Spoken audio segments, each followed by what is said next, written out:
Bonjour Laurent Berger. Bonjour. Le président de la République retourne chez Whirlpool dans la matinée, aujourd'hui, alors que l'entreprise est sauvée. Est-ce qu'il a raison de retourner, au fond, de valoriser les histoires qui se finissent bien ?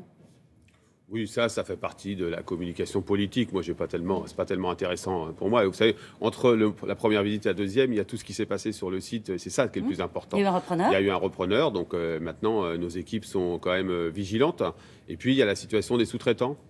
C'est toujours comme ça. Vous savez, dans une entreprise, on parle du site. Mais on ne parle pas forcément de ceux qui venaient travailler dans l'usine à un moment donné et qui ne viendront plus parce qu'il n'y a plus forcément d'activité. Donc c'est une bonne... ça a été géré, on ne peut pas dire le contraire, tant mieux. Et c'est une bonne chose parce que les équipes syndicales ont fait leur travail.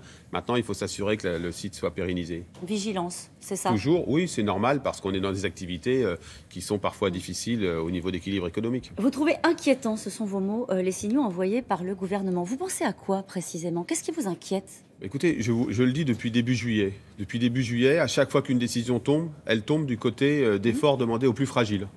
La baisse des APL, complètement idiote. La suppression brutale de contrats aidés, anormale et totalement hors du temps en termes de besoins des associations, mais aussi des personnes concernées.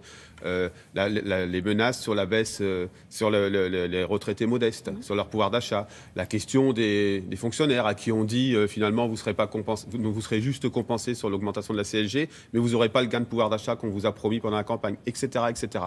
Et donc à chaque fois, on a le sentiment que c'est du côté des plus fragiles que ça tombe en termes d'efforts. Et dans le même temps, on baisse drastiquement l'impôt sur la fortune. Et donc, moi, je le dis, il n'y a pas de politique sociale digne de ce nom menée dans ce pays. Ça vous surprend, Laurent Berger ? Sincèrement, ça vous surprend après la campagne qui a été celle d'Emmanuel Macron ? Qu'est-ce que vous avez découvert ? Mon travail, moi, il n'est pas notamment d'être sur surpris. l'ISF, les choses étaient très claires. Mais moi, mon problème, il n'est pas d'être surpris ou pas. Mon problème, il est de faire mon travail de syndicaliste. La campagne, c'est une chose, ça appartient aux politiques. Et ensuite, il y a le travail syndical à faire. Et ce travail syndical, c'est d'alerter lorsque les choses se passent mal, se tournent mal.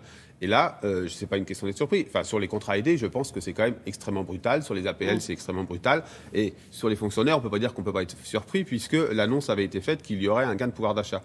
Et donc, moi, je le dis, cette campagne a été menée sous le signe, par celui qui a été élu, par le président Macron, sous le signe de la bienveillance et de l'optimisme.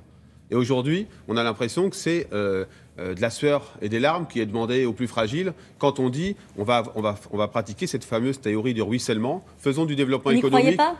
Ah non, j'y crois pas, ça n'a jamais marché. J'y crois pas, je crois qu'on a besoin de politique sociale assumée. On a besoin de soutien aux plus fragiles. On a besoin de faire des priorités en direction de ceux qui en ont plus besoin. Et aujourd'hui, c'est pas ce qui est fait. Alors, il y a des choses qui sont faites. La revalorisation de l'allocation adulte handicapé, du minimum vieillesse. Mais pourquoi on ne revalorise pas le RSA, par exemple, en même temps ? Est-ce qu'il y aurait des bons et des mauvais pauvres ? Donc je pose ces questions-là. Je pense qu'il est temps de mettre le gouvernement au pied du mur sur la politique sociale. Comment est-ce qu'on fait pour mettre le gouvernement au pied du mur, tiens ? Il y en a qui considèrent qu'il faut aller dans la rue, qu'il faut manifester, qu'il faut se mobiliser. Sur certains sujets, oui. Lorsqu'il y a un débouché, c'est ce que nous allons faire le 10 octobre, de façon unitaire, sur le pouvoir d'achat des fonctionnaires. Et puis, sur d'autres sujets, c'est un travail quotidien dans les entreprises. Vous savez, les syndicalistes, et c'est ça l'objet de notre rassemblement aujourd'hui, c'est d'abord des militants, comme à Whirlpool ou ailleurs, qui font leur travail tous les jours pour défendre les salariés, pour les représenter, pour défendre l'emploi, les salaires, la protection sociale, la qualité de vie au travail. Et c'est ça aussi qui est le syndicalisme et qui permet de peser. Regardez la situation... Ça ne fait pas plier le gouvernement, ça ne lui fait pas changer de politique, comme vous venez de nous l'expliquer à l'instant, en mais disant vous savez, le gouvernement au pied du mur.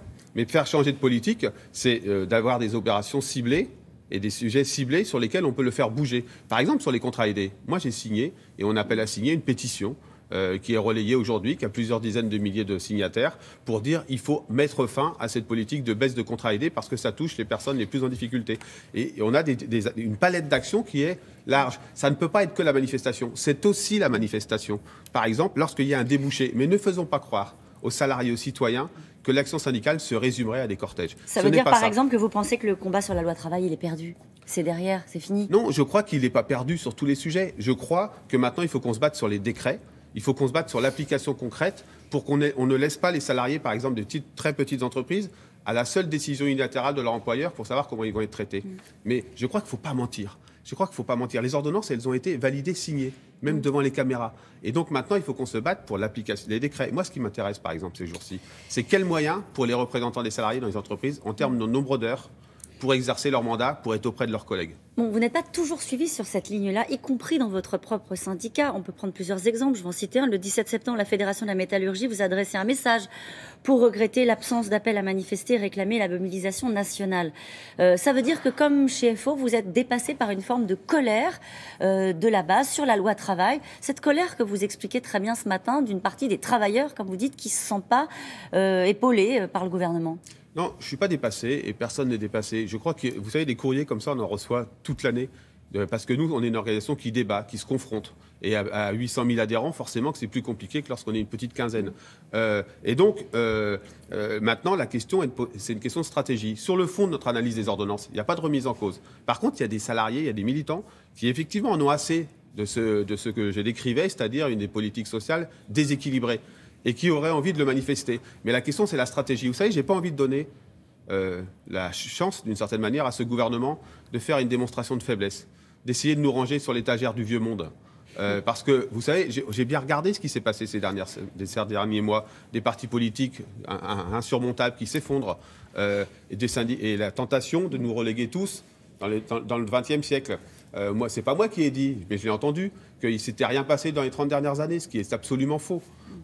Et donc, je pense que le syndicalisme, il doit aussi innover, se renouveler et être face à de nouveaux défis qui est de prouver son utilité. Est-ce qu'il peut y avoir une addition de ces colères-là dont vous parlez ce matin? Oui, je crois. Oui. Oui, je crois. Je crois que s'il n'y a pas un changement de direction de la part du gouvernement sur des politiques sociales beaucoup plus assumées, il aura l'occasion sur la formation professionnelle, sur l'assurance chômage, mais aussi sur la lutte contre la pauvreté, par exemple, et également sur les fonctionnaires. S'il n'y a pas un rééquilibrage, je pense qu'il y a un risque. Il y a un risque. Et le problème, ça nourrit quoi? Ça nourrit du ressentiment, pas forcément de débouchés. Et au final, je ne suis pas sûr que ça nourrisse vraiment la démocratie. Le risque c'est ça de qui quoi? m'inquiète. Le risque de quoi? Le risque... Bien de radicalisation. Oui, de blocage? Oui, mais même de radicalisation politique. Moi, je n'oublie pas une chose, c'est qu'il y a 5-6 mois, on se demandait si le Front National n'allait pas arriver au pouvoir. C'est quand même ça la réalité de notre démocratie aujourd'hui. Il n'est pas au pouvoir. Ça veut dire qu'il faut entendre ce qui a fondé le fait qu'il soit au second tour. C'était le besoin aussi de s'occuper de ceux qui sont le plus fragiles. Et aujourd'hui, ce n'est pas ce qui est fait par ce gouvernement. Et je l'ai dit, j'ai un peu l'impression de revivre 2002. On avait parlé de fracture sociale. Et puis, une fois que le deuxième tour était passé, on avait fait une politique qui n'était pas une politique sociale. Eh bien, je dis attention, attention, il y a risque. Juste un mot sur la Catalogne. Il y a une grève générale en Catalogne. Est-ce que le syndicaliste SCFDT que vous êtes soutient les syndicats qui se sont engagés aux côtés des Catalans, aux côtés des Catalans sur la grève générale? Vous savez, c'est une situation très compliquée, y compris au sein de chacune des organisations syndicales avec qui nous travaillons. Ce qu'ont dit les syndicats espagnols hier, ils ont dit attention, arrêtons la violence et arrêtons l'escalade, essayons le dialogue.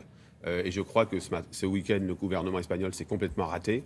Mais je crois qu'il faut éviter l'espèce de montée, comme on le voit aujourd'hui, de radicalité. C'est trop tard, non, c'est jamais trop tard pour le dialogue, vous savez, parce qu'on peut le faire avant que ça explose ou après, et après c'est trop tard. Eh bien, faisons-le avant, c'est ce que disent les syndicats espagnols. Merci beaucoup, Laurent Berger, c'est à vous, Laurent.